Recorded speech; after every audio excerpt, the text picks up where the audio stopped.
kembali lagi di Celebrity Fresh. Nah, informasi happening minggu ini pemirsa, ada beberapa selebriti tanah air yang terpaksa merayakan kemerdekaan Republik Indonesia ke-81, tapi di balik jeruji besi. Wah, kira-kira ada siapa aja pemirsa ya? Dan kira-kira mereka dapat remisi nggak ya? Ya udah, daripada penasaran langsung saja, ini dia.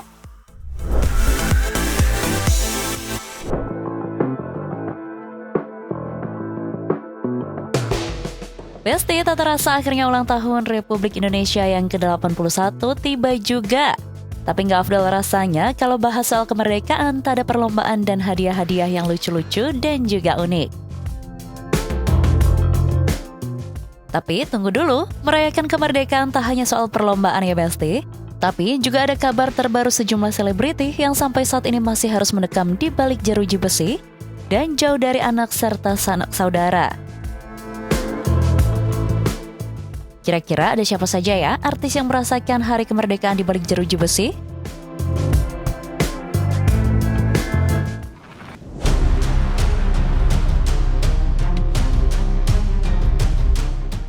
Yang pertama ada Nikita Mirzani nih Besti. Ya, sudah bukan rahasia umum lagi kalau si ratu kontroversi ini harus jauh dari anak dan meninggalkan pekerjaannya di dunia hiburan yang sangat glamor. Semua itu disebabkan laporan Reza Gladys atas dugaan pencemaran nama baik dan TPPU terhadap Nikita Mirzani pada Desember 2024 silam.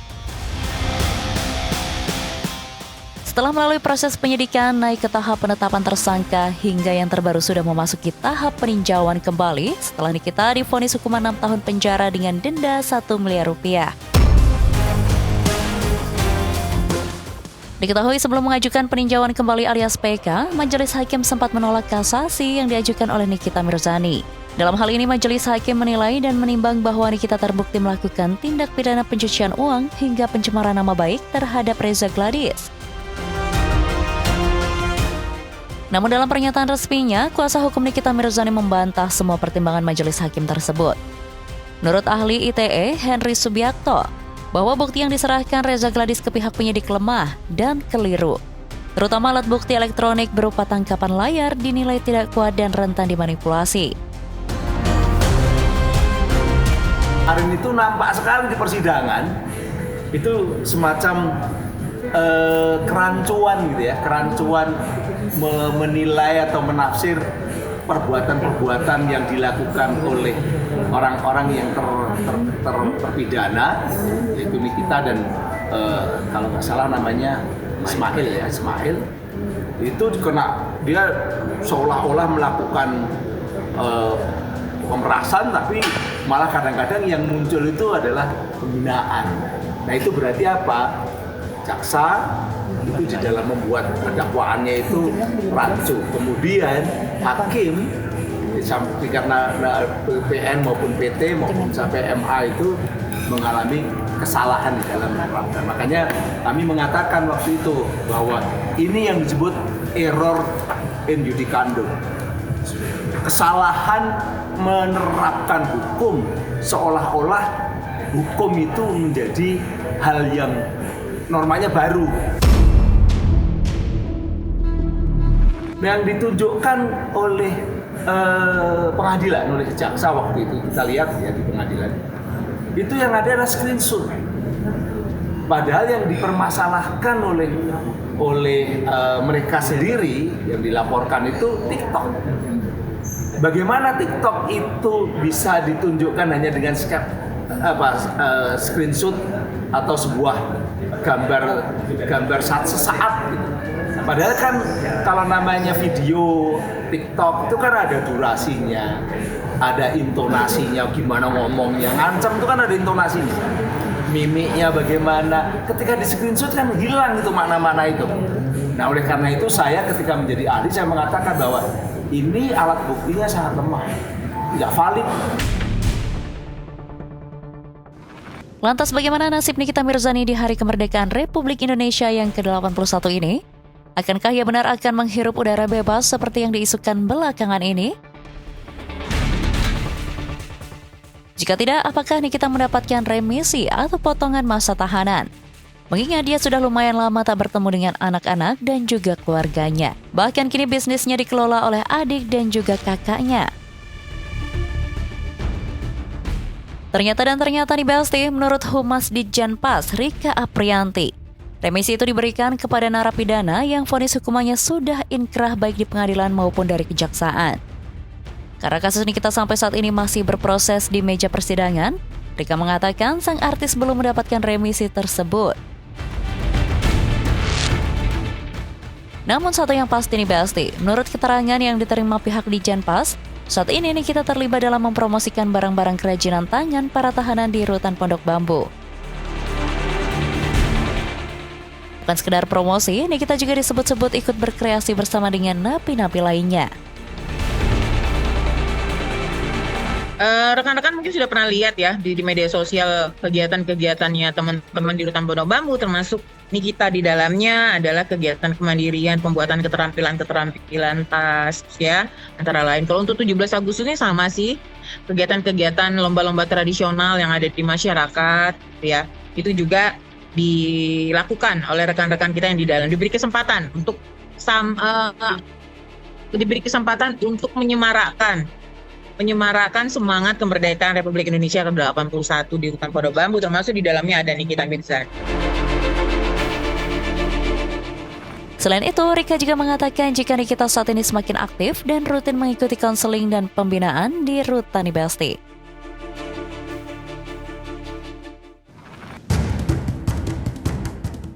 Tak hanya Nikita Mirzani, ada juga Ahmad Zoni. Seperti diketahui, Ahmad Zoni ditangkap oleh Satuan Reserse Narkoba Polres Metro Jakarta Barat di sebuah apartemen di kawasan Serpong, Tangerang Selatan pada Desember 2023 silam. Dalam penangkapan tersebut, polisi berhasil mengamankan barang bukti berupa ganja dan obat keras jenis heximer. Tertangkapnya kembali Ahmad Zoni ini menuai sorotan tajam dari publik. Bagaimana tidak, sebelumnya ia sudah pernah ditangkap polisi karena kasus yang sama. Sebagai pelaku penyalahgunaan obat terlarang tersebut, Ahmad pun diputuskan dipindahkan ke Lapas Nusa Kambangan Cilacap, Jawa Tengah. Menurut Ditjenpas, pemindahan Ahmad Zoni ini bukan untuk memberikan hukuman berat kepada sang artis. Hanya saja dalam lapas high risk tersebut, ia akan menjalani pembinaan untuk mengurangi tingkat risiko. Sekali lagi kami sampaikan bahwa Ahmad Zoni selain tahanan, dia juga warga binaan yang wajib menjalankan pidanaan. Saat ini kenapa Ahmad Zoni ditempatkan di Lapas Suparno Karanganyar? Karena berdasarkan asesmen yang bersangkutan bersama beberapa teman yang lain itu masih kategori high risk. Kategori high risk itu baru akan dilakukan asesmen ulang setelah 6 bulan menjalankan pidana. Setelah 6 bulan menjalankan pidana, di asesmen ternyata risikonya turun, terjadinya perubahan, maka yang bersangkutan bisa turun tuh lagi ke maksimum, setelah maksimum, medium sampai dengan minimum. Kita banyak sekali kok kasus warga binaan yang super maksimum itu sekarang itu ada di Nusa Kambangan itu dia di minimum security. Tahu kan, lapas minimum security itu adalah lapas di mana mereka tidak dalam terali. Mereka tinggal di rumah-rumah dan mereka bekerja. Seperti itu. Jadi tidak ada terali di situ. Meski kini ia harus mendekam di balik jeruji besi, pihak Ditjenpas memastikan bahwa Ahmad Zoni mendapatkan hak-haknya sebagai warga negara Indonesia. Bahwa Ahmad Zoni mengikuti program pembinaan, khususnya pembinaan kepribadian ya. Kalau one man one cell ataupun lapas high risk itu pembinaan yang diberikan adalah pembinaan kepribadian. Diberikan konseling, jadi Ahmad Zoni diberikan hak untuk melakukan konseling dengan konselor-konselor tim psikologi yang ada di Lapas Karanganyar, kegiatan beribadah pastinya.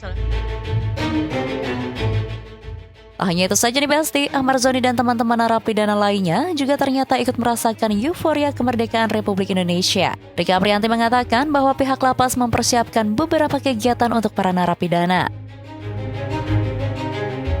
Berdasarkan keterangan Kalapas, alhamdulillah sehat, mengikuti pembinaan dengan baik, dan sekali lagi kaitannya dengan menjelang 17 Agustus ini pastinya dirayakan salah satunya dengan memperdengarkan lagu-lagu kebangsaan Indonesia. Saya sampaikan juga bahwa Ahmad Zoni kegiatannya yang yang saat ini intens dilakukan Amarzoni adalah puasa. Sering puasa Amarzoni itu. Kemungkinan berdasarkan keterangan dari kepala lapasnya, sering melakukan puasa, dan sekali lagi kondisi Amarzoni sehat. Kita sih berharap apa yang dilakukan sekarang menjadi program pembinaan yang dapat mengubah perilaku dalam hal ini Amarzoni. Ngomong-ngomong soal Hari Kemerdekaan nih Besti, biasanya para narapidana akan menerima remisi alias potongan tahanan. Kira-kira Amarzoni dapat remisi tahun ini atau enggak ya Besti? Remisi itu kan pasti ada aturan ya. Di tahun pertama itu dia dapat 1 bulan. Tahun kedua dia dapat 2 bulan, seperti itu.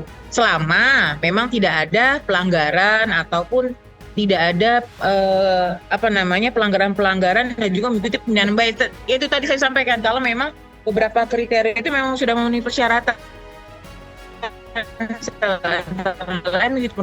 Mengikuti program pembinaan dengan baik dan terjadinya penurunan risiko. Jadi kalau dibilang template, bukan template kali ya. Memang ada aturannya. Di tahun pertama dia dapat 1 bulan. Kalau untuk 17 Agustus. Kalau untuk remisi keagamaan, di tahun pertama itu dia dapat 15 hari.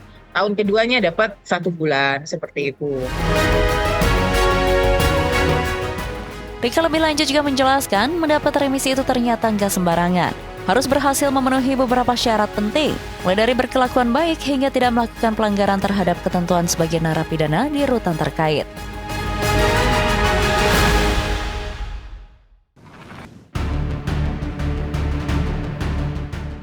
Yang terakhir ada Richard Lee nih Besti. Jika Nikita Mirzani masih belum bisa dipastikan remisinya, berbeda dengan Richard Lee. Bukan mengharapkan remisi, melainkan ingin bebas dari semua tuduhan doktif dan jeratan hukum. Hal tersebut diketahui dari pernyataan resmi Richard Lee melalui kuasa hukumnya. Menurut pihaknya, proses hukum dihentikan karena bukti-bukti yang dihadirkan doktif saat BAP hingga dalam persidangan tidak valid dan tidak sama nih Besti.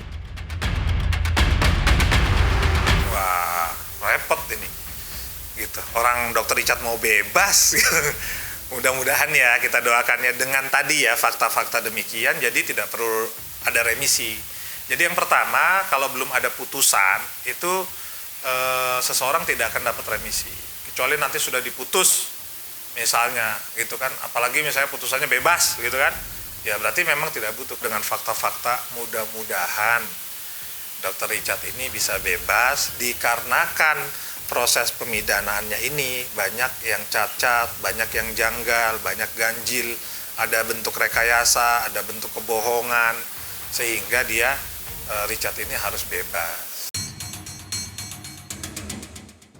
Saat menemukan bukti-bukti yang tidak valid itu, Richard Lee juga kekeh ingin mengajukan permohonan penangguhan penahanan. Bukan tanpa alasan, Richard Lee rindu anak-anak yang masih membutuhkan kehadirannya sebagai seorang ayah sekaligus suami. Ya, beliau inginlah bisa diberikan pengalihan penahanan, karena anak-anak kan butuh ketemu orang tuanya juga, butuh ketemu ayahnya. Makanya kami beberapa sidang yang lalu menyampaikan kepada majelis, mohon kiranya atas pertimbangan kemanusiaan, karena salah satu anak dokter ini ada kebutuhan khusus ya. Jadi mungkin sering nanyain orang tuanya, sering nanyain dokternya. Kan kalau ketemu di lapas nggak mungkin kan, ketemu di tempat-tempat lain kan tidak mungkin. Makanya besar harapan kami ada pertimbangan kemanusiaan, dan dokter juga siap mengikuti prosesnya dengan sebaik-baiknya, sehingga ya mudah-mudahan kalau belum dikabulkan nanti di waktu yang akan datang permintaan secara murni ini begitu bisa dipertimbangkan dan dikabulkan oleh Yang Mulia Majelis Hakim yang menyidangkan perkara tersebut. Akankah permohonan penangguhan penahanan tersebut akan dikabulkan majelis hakim? Atau benarkah Richard Lee akan menghirup udara bebas seperti yang dinyatakan oleh kuasa hukumnya di tengah merayakan kemerdekaan Republik Indonesia yang ke-81 ini? Tapi nih Besti, di tengah kabar tersebut kondisi kesehatan Richard Lee dikabarkan kerap naik turun. Bahkan belum lama ini, kuasa hukumnya mengatakan jika kliennya itu sempat mengalami muntah hingga pingsan karena sakit yang luar biasa. Benarkah itu pure sakit, bukan drama demi memelas kasihan dari pihak rutan maupun publik? Memang kondisinya kalau di dalam ya orang biasa naik turun gitu kan, sempat muntah, sempat pingsan gitu kan, sempat merasakan sakit yang ya luar biasa gitu kan. Nah itu memang kondisi di dalam kan, ya siapa sih yang mau di dalam kan, begitu. Itu kondisinya memang diceritakan ke kami ya naik turun lah. FYI, Richard Lee merasakan dinginnya tembok jeruji besi usai Doktif melaporkan dirinya ke Polda Metro Jaya atas dugaan pelanggaran Undang-Undang Perlindungan Konsumen dan Undang-Undang Kesehatan terkait konten serta produk kecantikan yang overklaim. Sang dokter kecantikan ditetapkan sebagai tersangka pada Desember 2025 lalu.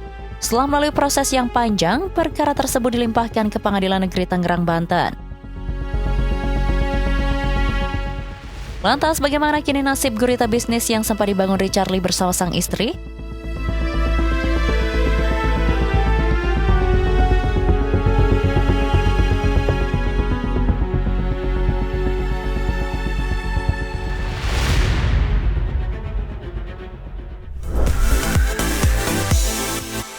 Wah, luar biasa ya pemirsa ya, walaupun mereka ini berada di balik jeruji besi, tapi tetap ya mereka antusias mengikuti beberapa kegiatan untuk merayakan hari ulang tahun kemerdekaan Republik Indonesia ke-81. Meriah ya pemirsa ya. Oke pemirsa, jangan kemana-mana dulu, karena setelah ini masih banyak sekali informasi yang pastinya lebih seru lagi. So, tetap di Celebrity Friends.